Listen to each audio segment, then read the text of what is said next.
السلام علیکم قدرمنو د دا ورور ویډیو را سره وګورئ. دا په ایران کې نیولې دی. زموږ افغاني ورور دی د هلمند د برمچې سره تعلق لري.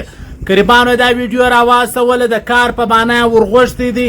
اوس غلو په ایران کې نیولې دی. 1.5 لک روپۍ ځین غواړي، یعنی 1.5 کروڑ روپۍ ځین غواړي چې زموږ اواز پورته که در مسؤلینو پورې ورسیږي. موږ پر مسؤلینو پر ذمه دار خلکو باندې غږ کوو، د افغانستان په اوسني نظام باندې غږ کوو چې دغه د ایران خلک ورته ناست دي. بعضې ګروپو په شکل کې د ګروپو په شکل کې غلو ورته ناست دي. خلکو ته دغه ورښکاره کوي چې داسې کاروبار دی، داسې ژوند و زندګي د اسره و لالچ ورکوي چې دلته داسې ښه ژوند دی د کور دپاره چې مزدوري کولی شي، پیسې ګټلی شي، هلته ور وغواړي غلو ورته ناست. بله ورځ ما ویډیو شیر کړې وله چې دا رقم په سختو تکلیفو کې اچولی، په جیل کې اچولی، په کډي کې اچولی. لکه د دغه ورور فریاد ته یې را سره واوري چې دی څه وایي، په کم تکلیف په بوج لاندې دی، د کومو ستونزو مشکلاتو سره مخامخ دی.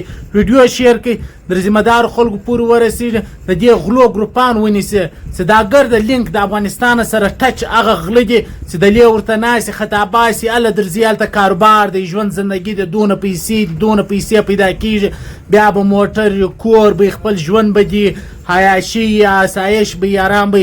دغه ګروپان دې ونیسي، مسؤلین دې ونیسي چې د ټولو دپاره عبرت وګرځوي. دغه ورور فریاد هم را سره واورئ.